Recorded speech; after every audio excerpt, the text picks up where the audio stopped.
All right, ladies and gentlemen, it's hard to talk about logs without first talking about exponents. So I'm going to go ahead and do that. I'm going to say something kind of obvious here. This is an exponential function, right? Throw me a right. Okay. And so in an exponential function, this is an exponent. And this right here would be e to the power. So the thing you put in is an exponent, and the thing that pops out is a power of e. Are you with me on that? All right. So with that in mind, are there any values here that we know right away? Like we don't need a calculator for them? Zero, we know zero. What's f of zero? If you plug a zero in here, what do you get? Good. Any others we know right away? The answer is yes. There's one other one we should know immediately. One, yeah, if you plug a one in, you get e to the one. What would that be approximately? E, and e is like 2.7. I'll just say 2.7. So I threw a couple more into my calculator, and I got this. I got that f of negative 1 is 0.4, and I got that f of 2 is equal to 7.4. And I got that the graph looks something like this. Would you guys agree with me that for this graph, you can plug in any x value, and therefore our domain should be all real numbers? You guys with me on that? Okay. So all reals. And that our range is not everything. Notice that the curve is entirely above the x-axis, and therefore our range should be 0 to infinity. Remember that the soft parenthesis means we're not including 0. It can't hit 0. Okay, so that's old school. You guys have seen that before. I want to emphasize to you today that when we talk about this, when we talk about y equals the natural log of x, what we are doing is taking the x and the y and flipping them. We're switching them. So when you look at this, now the output is the exponent. And this right here is the e to a power.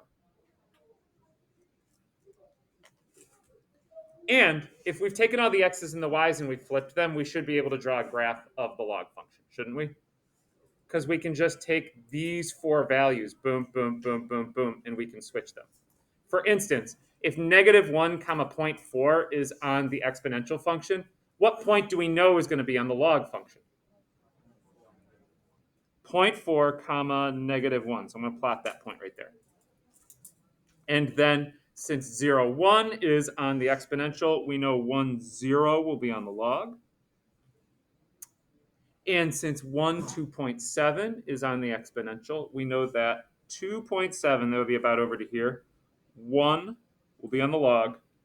And finally, we know that since 7.4 is on the exponential, 7.4, 1, 2, 3, 4, 5, 6, 7.4, comma 2 will be on the log. So the log's going to look something like this. And just like the exponential has an asymptote at y equals 0 right here, the log is going to have an asymptote, but it's going to be at x equals 0.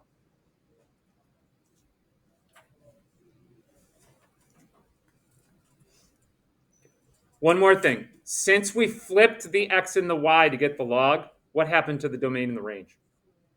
They did. They flipped too, didn't they? Hey, and that kind of makes sense. If you look at this log right here, see that you can only plug in positive x values. There are no positive y values. So the domain really is the 0 to infinity. And the range is that you can get anything you want.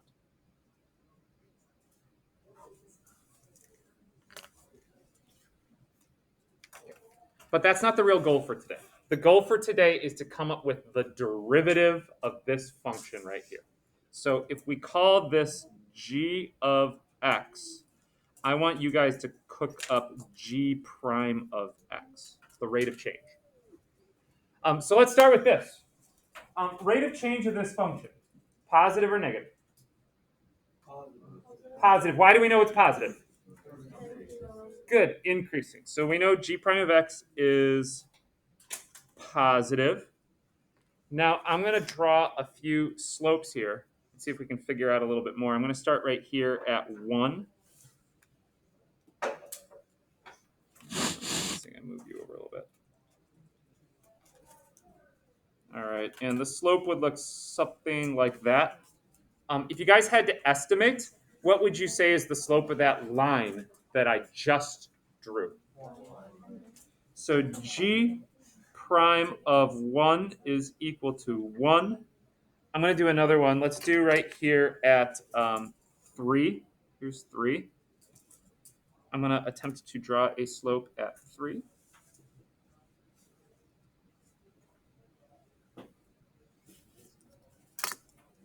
If you had to guess at the slope of the line that I just drew, what would you say that is? Up 1 over. So at g prime, it is 1/3. Let me try one more. I'm going to do, let's do 3, 4, 5, 6, 7. 7 would be right here. This one's going to be hard for me to draw.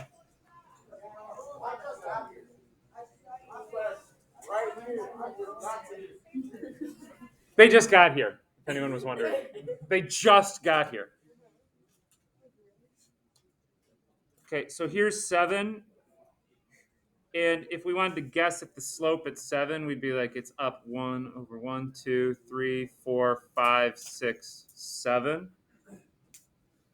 Oh, so based on the fact that at 1, the derivative was 1 over 1, at 3, it was 1 over 3, and at 7, it was 1 over 7. Turn to your neighbor. Say, Happy Halloween, neighbor. Tell your neighbor, what do you think the derivative function is? If I wanted to write an equation for g prime of x, what do you think it is?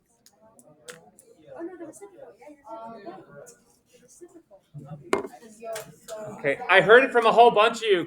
Call it out proudly. What do you think it is? You got it. The derivative of the natural log function is 1 divided by x, which I hope you're thinking to yourself, dude, Klein, that's weird. Isn't that weird? How weird is that? I mean, we did like the exponential functions the other day, and the derivative kind of looked like an exponential function. In the case of a natural log function, the derivative has nothing to do with exponentials, and it has nothing to do with logs. It's just 1 over the inside, or 1 over x. That is so strange. Oh, there's a marching band coming. You guys want to go see the marching band? Yes. Okay. Let's head out to the hall. You think I have it?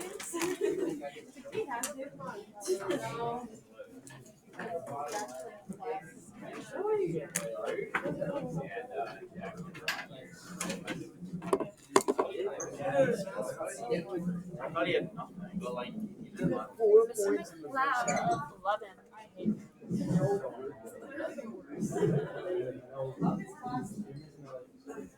Keep it moving, guys. Keep it moving.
Oh yeah, that's true. Literally,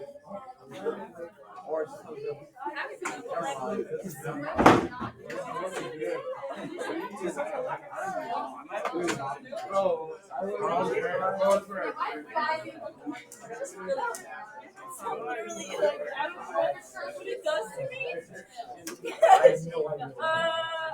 No. Hey, do you guys want to see my football player costume?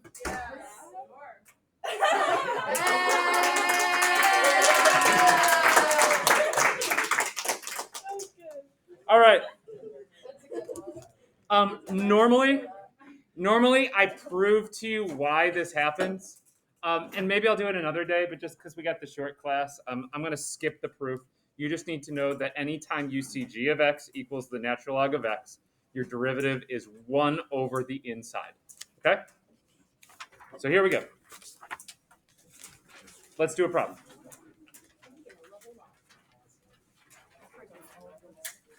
Number 1 says, evaluate d dx of the natural log of 3x, or x to the third.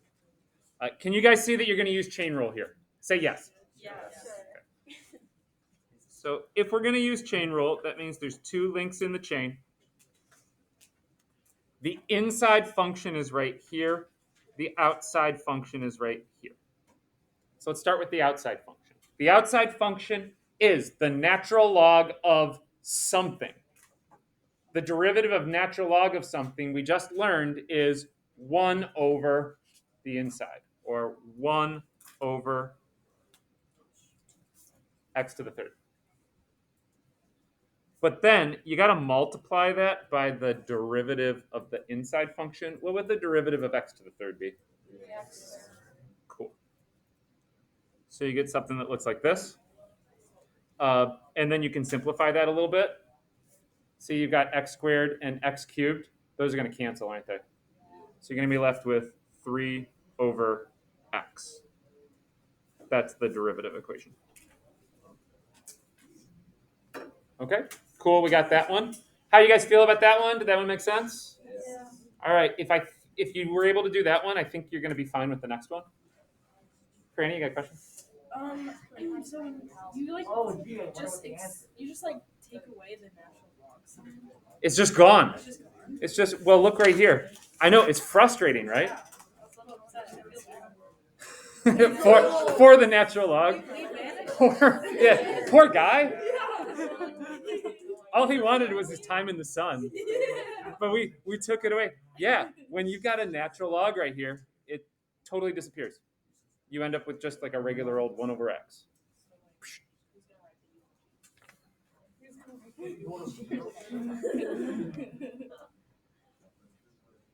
All right, so we figured out this is the same problem again. Okay, I'm going to show you a different way to do it. Remember last year and the year before you learned all these log rules? No. Do you remember that someone on a screen that you were either staring at or not staring at talked about some log rules last year? None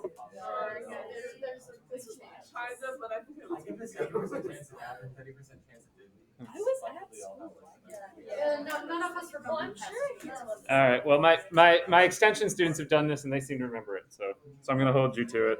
And that's this: when you have a number that's in the exponent, you are allowed to move it up front. It's called the power rule of logs. Now, does that does ring a bell? Okay. Well, one of the reasons that we teach you that is this. Notice that I haven't taken the derivative yet. I just applied like an algebra 2 log rule to turn this into this. They're equal to each other. If you don't believe me, like plug a number in, put this in your calculator. Put this in your calculator. You'll get the same thing. If you do it this way, now taking the derivative is really, really easy.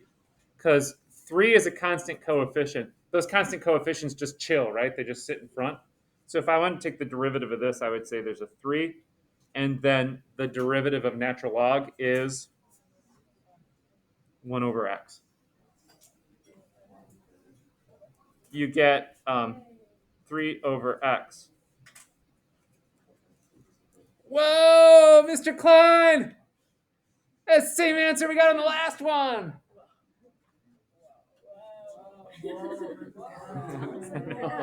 No. Scary. It is a little. It's a little spooky. All right, let's move along. This one. What is this asking you for? Okay. So when we're doing the second derivative, we got to find the first derivative first. And I want to do this one with you because you use a totally different rule for the second derivative than you do for the first here. You'll see why for a second. First, if you look at this and you say, oh, natural log, I just do 1 over, and then so you say the answer is 1 over 5x, you're wrong. Because this is a chain rule. What do we have to multiply this by? So strangely, the 5 and the 5 cancel, and you just end up with 1 over x. So strangely enough, this has the same derivative as just regular old natural log of x. Okay, we good up to there? Now, if you want to take the second derivative,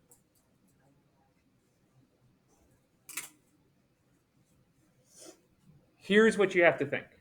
You have to think, this is not a log anymore. We took its log away. It's logless. This is now a power function. Y'all see that? This is x to the power. So when you take the derivative of this, you're going to use a different rule. You're going to use my boy, the power rule. So by the power rule, the derivative of this would be nice. Negative 1 times x to the drop the power by 1. And you would probably want to write your answer like this. Noah, does it help you if I drop that screen? Yes.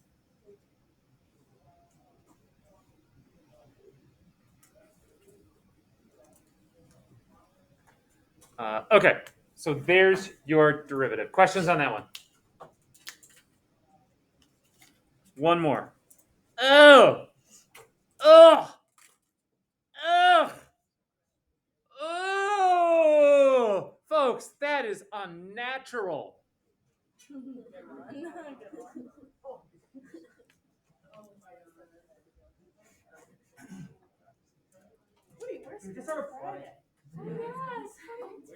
Oh yeah, I forgot about that. I have 3 jokes. Let's do the lesson and then we'll close with those.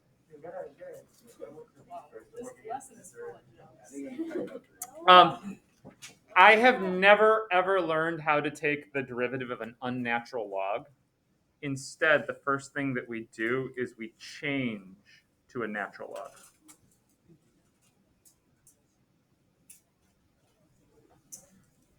And that's, so much Algebra 2 payoff happening right now.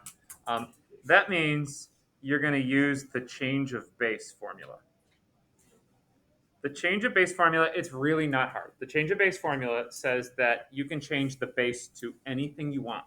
And in our case, we're always going to change it to e, right? Because natural log is good. By doing this, natural log of something over natural log of something. Does that vaguely ring a bell that that's a property of logs? Okay. All right, I see how it is. Well, it is that this can be rewritten as the log of, see how there's a 5 in the base here? 5 becomes the argument down here.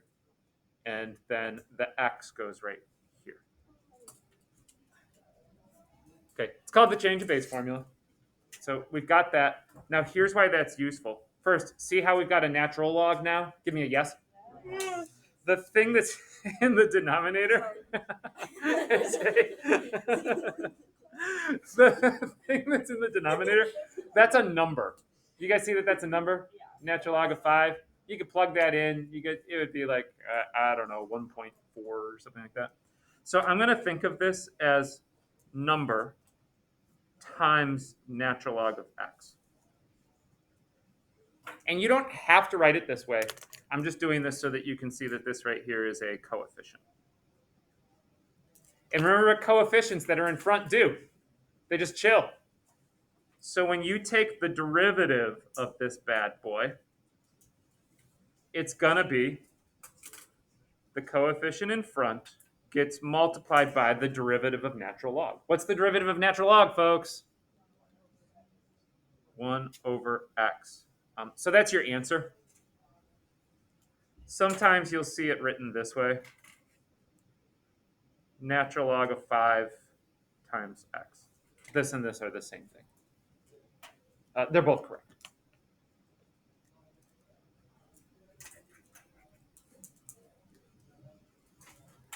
Okay, how are we doing on time for this class? Not too shabby at all. All right, flip the page. I think I'm just going to do 2 more examples with you today.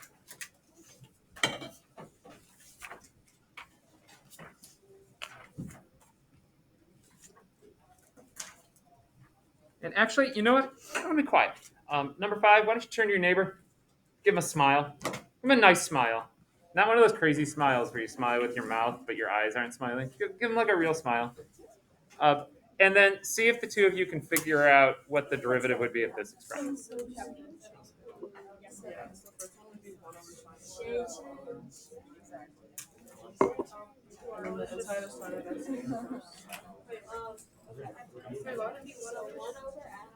Oh wait, 1 over sine x is this. Oh my god. 1 over the inside because you're taking the outside. So 1 over sine x, and then the derivative of sine x is cosine x. So, but isn't 1 over sine x?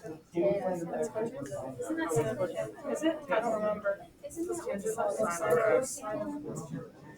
Wait, so it's sine over cosine. So this is cosine over sine. Yes, cotangent. Oh, no, I don't remember those.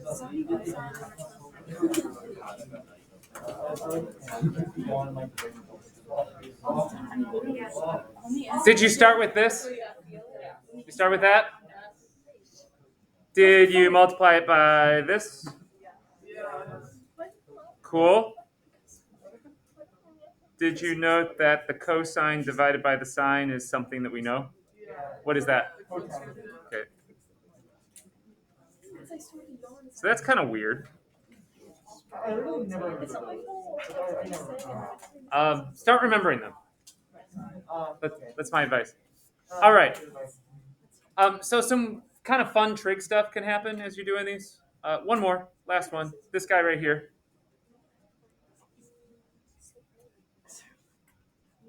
This one's going to knock your socks off. All right, here we go. So if we take the derivative of the natural log, that would give us e to the x. Cool. Oh, last class, we learned this. We now have to take the derivative of e to the x. What is that? It's just e to the x. Okay, so the answer here is e to the x over e to the x. But wait a minute, that's 1. Which should be breaking your brain right now, right? Because the derivative is a constant. And we know that if the derivative is a constant, the original function must have been linear. So how on earth would this be linear? I don't know. It's something to Oh, right. Isn't the natural log of e, those are inverses and they just cancel? So another way that we could have done this problem, and I'm trying to plant the seed in your head here, folks, that on a lot of these questions, there's more than one way that you can solve them. Right, Brandon? That you could look at this as, I'm going to simplify first. I'm just going to turn this into x, because that's what it's equal to. And then what's the derivative of x? It's just 1. Okay, so there's 2 ways to do that one. And that seems like a good place for us to stop with this. Turn to your neighbor, say nice work.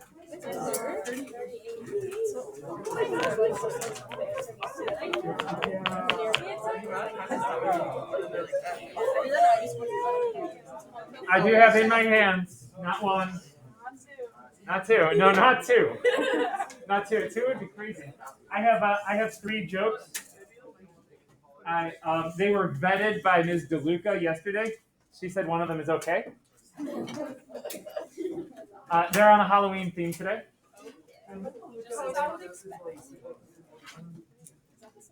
Number 1.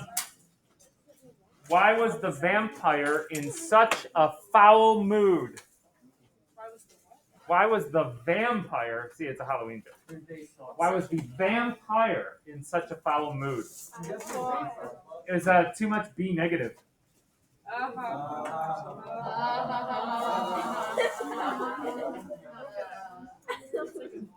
It's a type of what? Oh, you said you get it. I don't know if I told you guys about this. I'm investing in a company that destroys vampires. I'm the main stakeholder.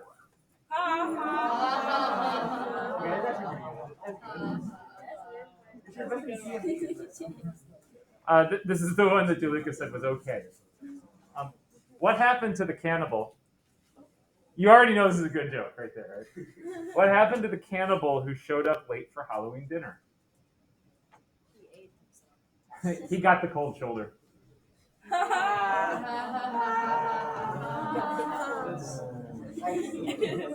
There we have it. Yeah, I would not understand. I'd be like,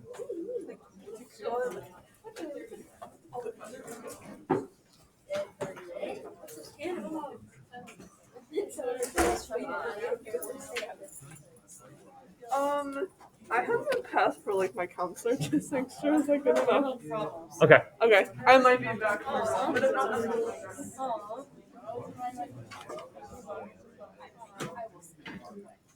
Hey, we got about 10 minutes, folks. If you have any questions on that last assignment, I can get them for you.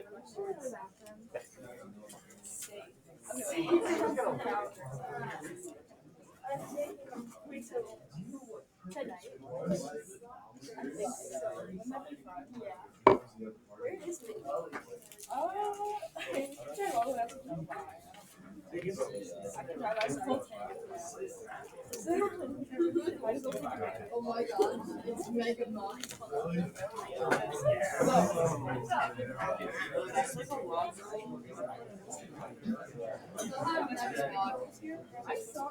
No question. I had a little bit of trouble with 14. To Okay. the point where I had to rewrite all my answers for the rest of it because my work in 14 is so bad. I don't mind sloppy work, just so you know. Yeah. It might be a It was the word, but I was just a little Okay, so it says find the derivative function. What did you get for your derivative function? It's just going to be that function, right? Well, it would be the 10 is just going to chill, The 10 is the coefficient. and then this right here is a chain rule. Yeah, so it's going to be.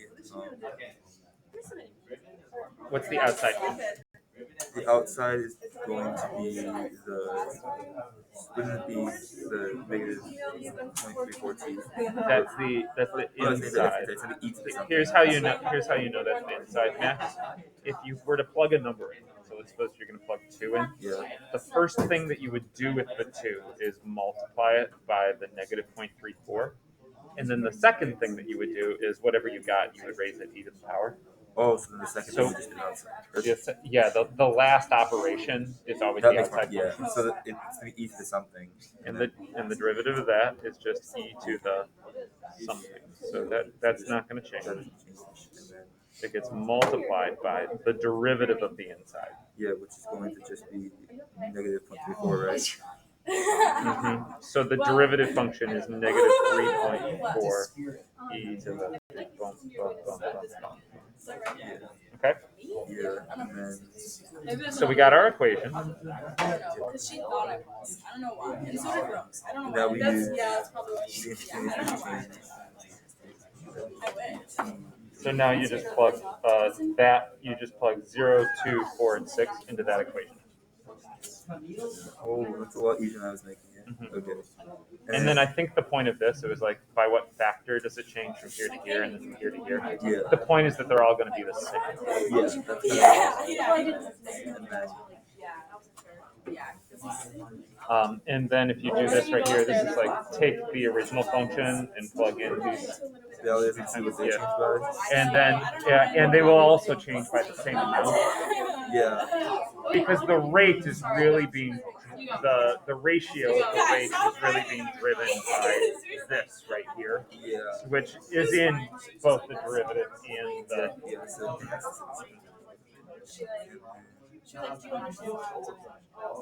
and then here you just plot them on the same. yeah. Okay. I So guess. one of them will be decay, the other one will be. All right. Thank you.